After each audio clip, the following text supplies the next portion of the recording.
from Dasmariñas, Cavite, Congressman Kiko Neo Barzaga!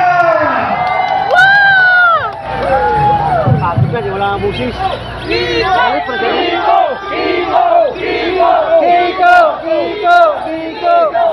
Kiko! Kiko! Kiko! Kiko! Meow! Naglaglagan na sa Malacanang. Si Zanto, nilaglag na si Marcos at si Romualdez. Naglaga na! Yung executive secretary, nilaglag na ni Marcos. Hindi na nila alam ang ginagawa nila. Pero alam naman natin, hindi talaga alam ni Marcos kung anong ginagawa niya, kaya ito ang ekonomiya ng ating bansa. Lahat tayo sumuporta noon. Lahat tayo binigyan natin siya ng pagkakataon na baguhin ang ginawa ng pamilya niya, ang legacy ng ama niya, Marcos legacy. Pero sinayang niya lang.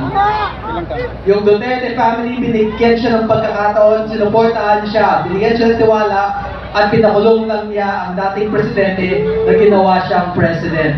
He imprisoned the man who trusted him and the man who gave him the faith in leading the country.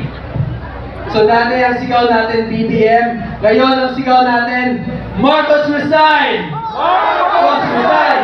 Marcos resign! Marcos resign! Kasi wala nang pinabukasan ang ating bansa sa pamamalakad ni President Bongbong Marcos. Mag-resign ka na, ang dami mo nang ninakaw sa amin, ang dami nyo nang ninakaw, ang dami nang namatay, nagpa-party-party ka lang, na kumakain ka lang, natulog ka lang sa Malacanang habang binabaha at nagugutom ang iyong mga nasasakupan. Justisya para sa Pilipinas, BBM resign, Marcos resign! Marcos resign! Marcos resign! Marcos resign! Thank you everyone, and God bless. Ladies and gentlemen, Congressman Kiko Neo Barzaga! Ngayon mga kaibigan, para magpatuloy sa ating speech, tatawag tayo ng isang